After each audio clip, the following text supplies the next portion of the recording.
संविधान को खुद में समेट कर जो बेखौफ खड़ा है, जाति और धर्म के दायरे से जो आगे बढ़ा है, नैतिक, निष्पक्ष, समावेशी संविधान ही है वो जो 75 वर्षों बाद भी सहज खड़ा है। बात सुन लीजिए, इतने गंभीर विषय पर बोलने का अवसर दिया। इस मौके पर हम आभार व्यक्त करेंगे हमारे पार्टी के राष्ट्रीय अध्यक्ष श्री चिराग पासवान जी का, क्योंकि दोनों तरफ से देख रहे हैं कि बहुत कद्दावर, बहुत सीनियर नेता संविधान के चर्चे पर बोल रहे हैं, पर एक पहली बार जीत कर आए हुई महिला युवा सांसद को संविधान के चर्चे पर बोलने का मौका दिया। इसके लिए हम हमारे राष्ट्रीय अध्यक्ष श्री चिराग पासवान जी के आभारी हैं। इस सदन में सबसे युवा सांसद होने के नाते हमें गर्व की अनुभूति हो रही है कि हम उस वर्ष इस सदन में शपथ लिए जिस वर्ष संविधान अपना 75वां वर्ष का उत्सव मना रहे हैं। सोशियोलॉजी की छात्रा रहे हैं, कॉलेज में सोशियोलॉजी को संविधान को एकेडमिकली और थ्योरेटिकली पढ़ने का मौका मिला है, पर 24 जून को जब इस सदन में हमने शपथ ली थी तो संविधान को अपना प्रेरणा मान करके, प्रेरणा स्तोत्र उससे प्रेरणा ले करके अपने कार्यों में भी संविधान को ढालने का मौका मिला है। महात्मा गांधी जी ने भारत के संविधान के विषय में 1931 में कहा था, I shall strive for a constitution which will release India from thraldom and patronage. I shall work for an India in which the poorest shall feel that it is their country in whose making they have an effective voice.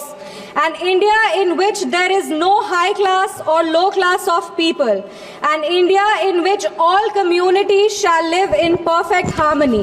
This is the India of my dreams for which I shall struggle. इस सदन में जब हम शपथ लिए थे, संविधान की शपथ लिए थे और सत्य निष्ठा से प्रतिज्ञान किए थे कि भारत की प्रभुता और अखंडता को अक्षुण्ण रखेंगे और कर्तव्यों का श्रद्धा पूर्वक निर्वहन करेंगे, पर हमारे विपक्ष के लोग हैं जो विदेशी तंत्रों से हाथ मिला करके बार बार भारत की प्रभुता और अखंडता पर चोट करते हैं। एक तरफ जहां मोदी जी की कार्यकाल में एफडीआई बढ़ा है, जो फॉरेन डायरेक्ट इन्वेस्टमेंट है, वहीं पे इतने ही वर्षों में कांग्रेस का एसडीआई जरूर बढ़ गया। अब एस उसमें क्या है, उसका नाम लेंगे तो हल्ला हंगामा हो जाएगा, इसीलिए आप लोग खुद ही समझ जाइएगा। ये वही बात हो गया, हिंदी का एक मुहावरा है, मुंह में राम बगल में छुरी, पर ये भी विपक्ष पे सही नहीं बैठता है, क्योंकि विपक्ष तो प्रभु श्री राम का नाम ही नहीं ले सकते, पर छुरी लेकर के बार बार संविधान की हत्या जरूर करने का कोशिश करते हैं। इसीलिए हम लोग कहते हैं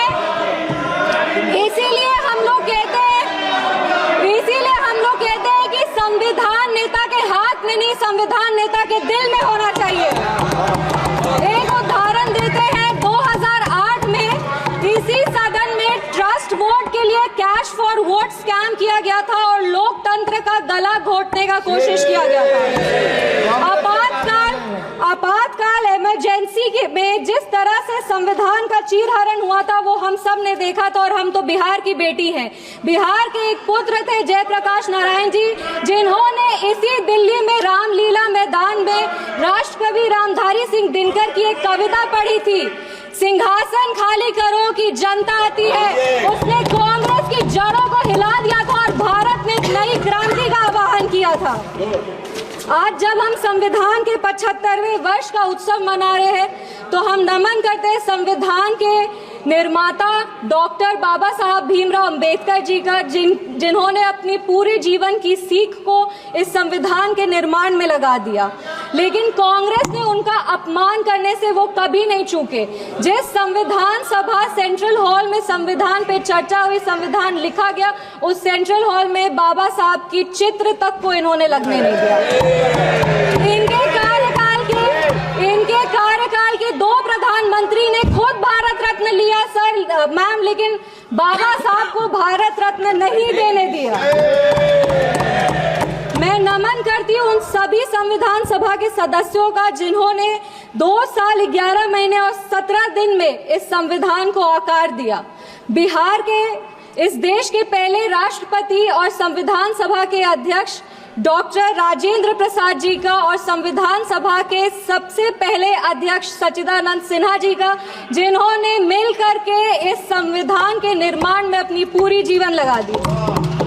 संविधान, विपक्ष को कहना चाहेंगे कि संविधान सिर्फ आर्टिकल्स और प्रिंसिपल्स नहीं है, ये एक ग्रंथ है, ये आम आदमी का भरोसा है, ये आम आदमी की आस है, ये इस देश के नागरिक को वो महसूस कराता है कि वो स्वतंत्र है, सशक्त है और सुरक्षित भी है। इस संविधान की ताकत ही है कि आज इस 25 साल की युवा महिला सांसद इस सदन में महिलाओं की आवाज बनी है।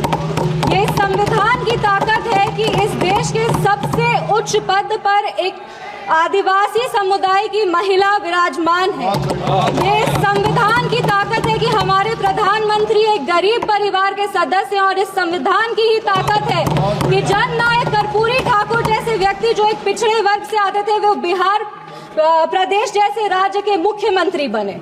पर अब जब बिहार की बात कर रहे हैं तो हम जरूर इस सदन के संज्ञान में लाएंगे कि विपक्ष दल का एक शासन आया था जब बिहार में जंगल राज आ गया था। उस जंगल राज में हर वो कार्य हुआ, उस जंगल राज में हर वो कार्य हुआ जो संविधान का उल्लंघन था, संविधान के निर्माताओं के विचारों का उल्लंघन था। बिहार उस समय दंगों और अपहरण का गढ़ बन गया था। हम आभार व्यक्त करेंगे हमारे यशस्वी प्रधानमंत्री श्री नरेंद्र मोदी जी का, हमारे माननीय मुख्यमंत्री श्री नीतीश कुमार जी का और हमारे पार्टी के राष्ट्रीय अध्यक्ष श्री चिराग पासवान जी का, जिनके अथक प्रयासों की वजह से आज संविधान के उसूल बिहार में कायम है। विपक्ष के साथियों ने अपने भाषण में हमें आरक्षण विरोधी कहा, संविधान विरोधी कहा, हमें देश विरोधी कहा, लेकिन इन्हीं के 3 प्रधानमंत्रियों का जो वाक्य है वो इस सदन में हम पेश करना चाहेंगे।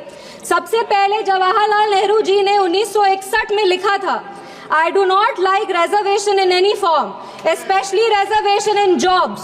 I am against any such step that promotes inefficiency and takes us towards mediocrity.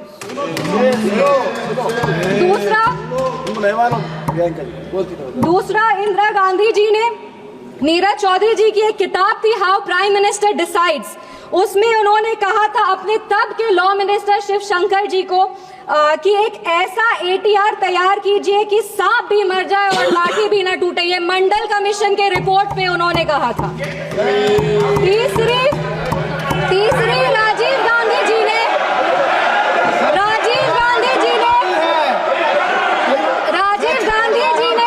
एक इंटरव्यू में आलोक मेहता को कहा था मार्च 1985 में, no promotion of. Rajiv Gandhi ji ने एक इंटरव्यू में जर्नलिस्ट आलोक मेहता को कहा था मार्च 1985 में कि no promotion of idiots in the name of reservation, and that promoting idiots in the name of reservation would harm the entire country. ये इनके 3 प्रधानमंत्री थे और देश 37 साल इनके प्रतिनिधित्व में था और इन्हें लगता था कि आरक्षण से इस देश में सेकेंड ग्रेड सिटीजन आते हैं। कांग्रेस को माफी मांगनी चाहिए इस पर। आप बात करते हैं सेक्युलरिज्म की, तो एक आंकड़ा भी पेश करेंगे। जवाहरलाल नेहरू जी के कार्यकाल में 16 राज्यों में 243 सांप्रदायिक दंगे हुए। इंदिरा गांधी जी के कार्यकाल में 15 राज्यों में 337 सांप्रदायिक दंगे हुए और राजीव गांधी जी के कार्यकाल में 16 राज्यों में 291 सांप्रदायिक दंगे हुए। ये कैसा सेक्युलरिज्म का परिभाषा है, हमें तो समझ नहीं आता। एक और बात कहेंगे, कहानी सुनाएंगे। 1984 में जब सिख रायट हो रहा था, 1984 में जब सिख रायट हो रहा था तो एक सिख समुदाय के व्यक्ति एक दलित नेता के घर में रक्षा पाने के लिए गए थे, एक पनाह मांगने गए थे। उस दलित नेता के घर को जला दिया गया था। वो दलित नेता कोई और नहीं, हमारे पार्टी के संस्थापक श्रद्धेय रामविलास पासवान जी थे, जिनके घर को 1984 में जला दिया गया था। आप बात करते हैं संविधान की और सेंटर स्टेट रिलेशन की, तो बता दें कि इंदिरा गांधी जी की कार्यकाल में 11 साल में 35 बार राष्ट्रपति शासन लगाया गया। एक महिला, एक युवा और एक दलित सांसद होने के नाते हमें गर्व होता है कि हमारी सरकार एक ऐसी सरकार है जिसने संविधान के उसूल को अटल रखा है। हमारी सरकार ने संविधान को मजबूत करने का काम किया है। पिछड़े 2 मिनट बस खत्म करें। पिछड़े आयोग को संवैधानिक दर्जा हमारी सरकार ने दिया। पिछड़े वर्ग से आर्थिक रूप से कमजोर जो व्यक्ति आते उनको आरक्षण हमारी सरकार ने दिया। इनके पास महिला प्रधानमंत्री थी, पर हमारे प्रधानमंत्री ने नारी शक्ति वंदन अधिनियम ला करके 33% आरक्षण दे करके महिलाओं के आवाज को अगर मजबूती किसी ने दी है तो वो हमारे यशस्वी प्रधानमंत्री श्री नरेंद्र मोदी जी। एक मिनट, एनडीए की सरकार ने बिहार में हमारे प्रधानमंत्री, हमारे माननीय मुख्यमंत्री श्री नीतीश कुमार जी और हमारे पार्टी के राष्ट्रीय अध्यक्ष श्री चिराग पासवान जी के नेतृत्व में संविधान के सभी प्रावधानों को मजबूती से वापस लाए हैं और यही प्रयास करते हैं कि संविधान को अपना प्रेरणा मानकर योजनाएं बनाए जो हर वो नागरिक तक पहुंचे जो जरूरतमंद है। अंत में अपने वाणी को 4 पंक्ति पढ़ के बैठ जाओ दादा, 4 पंक्ति बैठ जाओ दादा, 4 पंक्ति पढ़कर अपने वाणी को विराम देंगे। हर रंग को खुद में समेट कर जो बेखौफ खड़ा है, जाति और धर्म के दायरे से जो आगे बढ़ा है, नैतिक निष्पक्ष समावेशी संविधान ही है वो जो 75 वर्षों बाद भी सहज खड़ा है। धन्यवाद। जय हिंद, जय बिहार।